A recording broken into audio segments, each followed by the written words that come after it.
So hey guys, welcome back to a brand new video. तो आज का एक नया चैप्टर चालू होने वाला है पीरियोडिक प्रॉपर्टीज़, ठीक है, जिसमें हम फर्स्ट टॉपिक अपना पढ़ने जा रहे हैं एटॉमिक रेडियाई, ठीक है। तो सबसे पहले हम इसके टाइप्स पढ़ेंगे, फिर हम ये देखेंगे कि इनको निकाला कैसे जाता है, एटॉमिक रेडियाई का क्या है, पैरामीटर्स कैसे निकाल सकते हैं, फिर आयनिक रेडियाई को देखेंगे, फिर हम देखेंगे कि ये पीरियोडिक टेबल में इसका क्या फ़र्क पड़ता है कि लेफ्ट से राइट जाने में ये कैसे बिहेव करते हैं और अप से डाउन जाने में कैसे बिहेव करते हैं, वो देखने वाले हैं। करते हैं वीडियो को स्टार्ट बिना किसी टाइम वेस्ट के। तो बढ़ते हैं एटॉमिक रेडियाई की तरफ, ठीक है। तो इसका डिफाइन ये बोलता है, radius of an atom is called atomic radii. Simple बात, अगर बुकिश लैंग्वेज में देखें तो distance between nucleus and outermost shell of electron, ठीक है। मतलब कि न्यूक्लियस एटम के बीच में जो न्यूक्लियस रहता है उसका, और एटम का सबसे लास्ट वाला शेल जो रहता है, लास्ट वाली लेयरिंग रहती है, उन दोनों के बीच का जो डिस्टेंस रहेगा उसी को हम बोलेंगे एटॉमिक रेडियाई। यहाँ पे वही मैंने बनाया है, ये है हमारा न्यूक्लियस और ये जो लास्ट वाला शेल है, इन दोनों के बीच का जो डिस्टेंस है, ठीक है, इन दोनों के बीच का जो डिस्टेंस रहेगा इसी को हम बोलेंगे एटॉमिक रेडियाई, जिसको मैंने लिखा है AR से, ठीक है। इतना समझ में आ गया। ये बेसिकली 3 टाइप्स के होते हैं। पहला है हमारा कोवेलेंट रेडियाई, ठीक है, दूसरा है हमारा मेटल रेडियाई और तीसरा है हमारा वैन डेर वाल्स रेडियाई। बढ़ते हैं अब कोवेलेंट रेडियाई की तरफ। कोवेलेंट रेडियस को एक एग्जांपल की हेल्प से समझने की कोशिश करते हैं, ठीक है। तो ये मेरे पास कोई 2 सिमिलर समान एटम है, ठीक है, जो कि एक कोवेलेंट बॉन्ड से आपस में जुड़े हुए हैं, ठीक है। तो ये जो कोवेलेंट बॉन्ड का जो हाफ होगा यही होगा हमारा कोवेलेंट रेडियस। न्यूक्लियस से half of the covalent bond का रेडियस होगा हमारा, वही होगा कोवेलेंट रेडियस। डिफाइन में भी यही लिखा है, half of the distance between centre of nuclei of 2 similar atom held together by covalent bond. अब कोवेलेंट रेडियस को समझते हैं एक एग्जांपल की तरफ से, example of hydrogen H2 molecule, ठीक है। तो H2 जो मॉलिक्यूल है उसमें देखो, ये एक H एटम है, ये दूसरा H एटम है, दोनों के बीच का जो डिस्टेंस है वो है हमारा 0.74 एंगस्ट्रॉम, ठीक है। तो अब हमें कोवेलेंट रेडियस निकालना है, कोवेलेंट रेडियस निकालना है हाइड्रोजन एटम का। तो कोवेलेंट रेडियस हाइड्रोजन एटम का इस फॉर्म से हम निकाल सकते हैं, ठीक है। Covalent radius is equals to inter nuclear distance of hydrogen molecule, जो कि हमें गिवन रहता है, उसको हम 2 से डिवाइड कर देंगे, ठीक है। जैसे ही हम उसको 2 से डिवाइड करेंगे तो कोवेलेंट रेडियस ऑफ हाइड्रोजन आ जाएगा 0.74/2 इज इक्वल्स टू 0.37।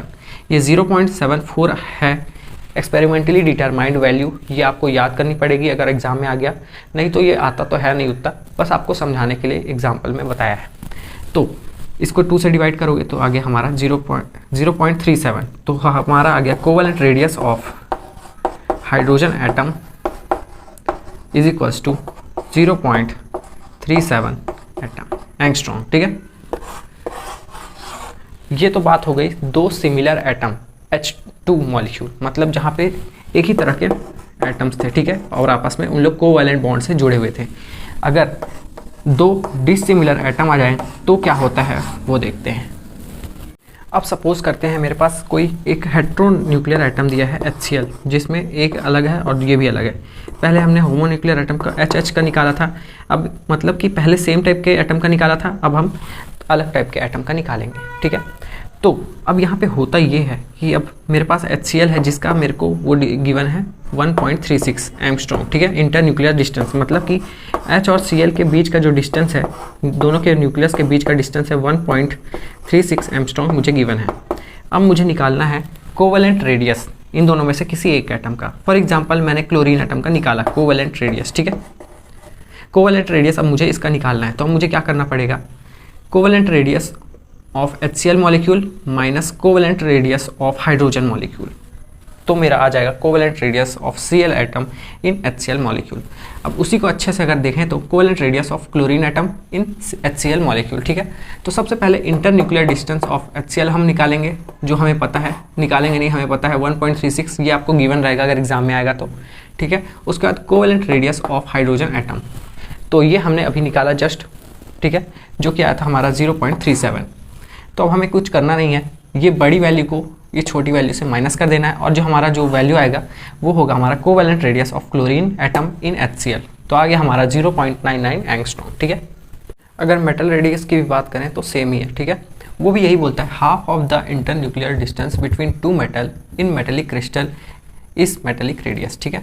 मतलब 2 मेटल है हमारे, एक मेटेलिक क्रिस्टल है जिसमें हमारे 2 मेटल प्रेजेंट है, ठीक है।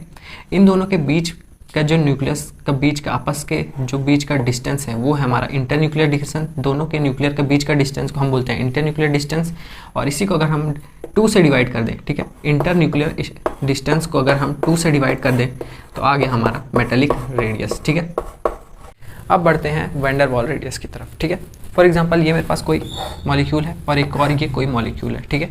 ये दोनों के बीच में एक अट्रैक्शन फोर्स लग रहा है जिसको हम बोलते हैं van der Waals force of attraction, ठीक है।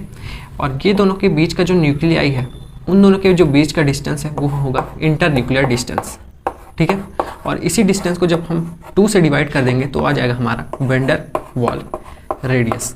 मतलब कि ऐसे मॉलिक्यूल जो कि आपस में कोवैलेंट बॉन्ड से जुड़े नहीं है, बस उनमें एक फोर्स ऑफ अट्रैक्शन लग रहा है, van der Waals force of attraction लग रहा है, जो कि एक बहुत ही वीक फोर्स है वो लग रहा है। ऐसे मॉलिक्यूल जिसमें कोई कोवैलेंट बॉन्ड नहीं है, जो आपस में बॉन्डेड नहीं है, बस आपस में एक दूसरे के प्रेजेंट है, ठीक है, उन दोनों में फोर्स ऑफ अट्रैक्शन लग रहा है। और इसका न्यूक्लियस और इसके न्यूक्लियस के बीच का जो डिस्टेंस है उसको हम बोलेंगे इंटर न्यूक्लियर डिस्टेंस। और इन दोनों के डिस्टेंस का जो हाफ होगा वो होगा हमारा वैन डेर वाल रेडियस, ठीक है। तो ये जैसे है हमारा इंटर न्यूक्लियर डिस्टेंस है और इन दोनों का इंटर न्यूक्लियर डिस्टेंस का जो आधा होगा वो हमारा होगा वैन डेर वाल रेडियस, ठीक है। तो अब बात करते हैं आयनिक रेडियस की, पर उससे पहले हम समझेंगे कि आयन मतलब क्या होता है, ठीक है। तो ये कोई एटम है, नॉर्मल एटम है, न्यूट्रल एटम है, ठीक है। इसमें हमने कुछ भी करके एक इलेक्ट्रॉन डाल दिया, प्लस एक इलेक्ट्रॉन, ठीक है, इसमें हमने डाल दिया, तो अब ये चेंज हो गया आयन में, ठीक है। अब ये चेंज हो गया आयन में और इन दोनों के बीच का जो डिस्टेंस है, मतलब डिस्टेंस ऑफ न्यूक्लियस और ये लास्ट वाले इलेक्ट्रॉन का जो अभी आया है उसके बीच का डिस्टेंस हो गया हमारा आयनिक रेडियस। हम एक इलेक्ट्रॉन डाल भी सकते हैं। अगर मान लो तुम किसी भी न्यूट्रल एटम में जिसमें कोई भी चार्ज प्रेजेंट नहीं है, अगर तुम उसमें एक इलेक्ट्रॉन डालोगे, ठीक है, किसी भी न्यूट्रल एटम में एक इलेक्ट्रॉन डालोगे, एटम में +1 इलेक्ट्रॉन करोगे, तो ये हो जाएगा हमारा ए के ऊपर नेगेटिव चार्ज, ठीक है। और अगर तुम किसी भी न्यूट्रल एटम से एक इलेक्ट्रॉन निकालोगे तो ये हो जाएगा हमारा ए के ऊपर प्लस चार्ज, ठीक है। तो अभी तक अगर आपको कन्फ्यूजन था कि किसके ऊपर प्लस चार्ज लगाना है, किसके ऊपर नेगेटिव चार्ज लगाना है, मतलब पॉजिटिव चार्ज लगाना है, किसके ऊपर नेगेटिव चार्ज लगाना है, तो अब आप समझ गए होंगे, ठीक है। किसी भी एटम से अगर एक के ऊपर एक इलेक्ट्रॉन डालोगे तो उसके ऊपर आएगा नेगेटिव चार्ज, किसी भी एटम से एक इलेक्ट्रॉन निकालोगे तो उसके ऊपर आएगा पॉजिटिव चार्ज, ठीक है। और इलेक्ट्रॉन का, डले हुए इलेक्ट्रॉन का और न्यूक्लियस के बीच का जो डिस्टेंस है वही हमारा आयनिक रेडियस, ठीक है। तो अब हम बात करते हैं एटॉमिक रेडियस में आखिर क्या फ़र्क आता है जब हम पीरियोडिक टेबल में ऊपर से नीचे जाते हैं, ठीक है। तो बात करते हैं फर्स्ट ग्रुप की, जो है हमारे लिए ना करो रब से फरियाद, ठीक है। ये इसका निमोनिक है और ये सबका इलेक्ट्रॉनिक कन्फिग्रेशन है लास्ट शेल का, ठीक है। तो यहाँ पे होता ये है, एटॉमिक रेडियस बढ़ता है। कैसे बढ़ता है? ये एक ही शेल था, यहाँ पे शेल बढ़ने लगता है, ठीक है, और ये तीसरा शेल आ गया, तो मतलब कि देखा जाए तो एटॉमिक रेडियस बढ़ता है, ठीक है। वो कैसे बढ़ता है? ठीक है, जैसे ही हम जाते हैं ऊपर से नीचे तो हमारा जो नंबर ऑफ शेल है, ठीक है, आप देख सकते हो यहाँ 1s है, यहाँ 2s है, यहाँ 3s है, नंबर ऑफ शेल की संख्या बढ़ती है जिससे एटॉमिक रेडियस बढ़ता है। हालांकि न्यूक्लियर चार्ज भी बढ़ता है एटम का, ठीक है, पर यहाँ पे लग जाता है स्क्रीनिंग इफेक्ट या फिर जिसको हम बोलते हैं शील्डिंग इफेक्ट, ठीक है। फॉर एग्जांपल ये 1s शेल है मेरे पास, ठीक है, 1s, ये 2s है, ये 3s है, तो न्यूक्लियर चार्ज भी बढ़ेगा इलेक्ट्रॉन के साथ, नंबर ऑफ इलेक्ट्रॉन के साथ न्यूक्लियर चार्ज भी बढ़ता है। पर होता ये है कि जो अंदर वाले इलेक्ट्रॉन हैं वो बाहर वाले इलेक्ट्रॉन को रिपल करने लगते हैं, जिसकी वजह से न्यूक्लियर चार्ज उतना इफेक्टिव नहीं रहता, जिसकी वजह से अंदर वाले इलेक्ट्रॉन और बाहर वाले इलेक्ट्रॉन के बीच में रिपल्शन बढ़ता है, जिसकी वजह से वो बाहर वाले शेल को फेंक देता है और साइज बढ़ जाता है ऊपर से नीचे जाने में पीरियोडिक टेबल में, ठीक है। इसलिए आपको बस ये याद करना है कि टॉप से बॉटम जाने में एटॉमिक रेडियस बढ़ता है, ठीक है। तो अब हम बात करते हैं एटॉमिक रेडियस में क्या फ़र्क पड़ता है जब हम पीरियोडिक टेबल में लेफ्ट से राइट में जाते हैं।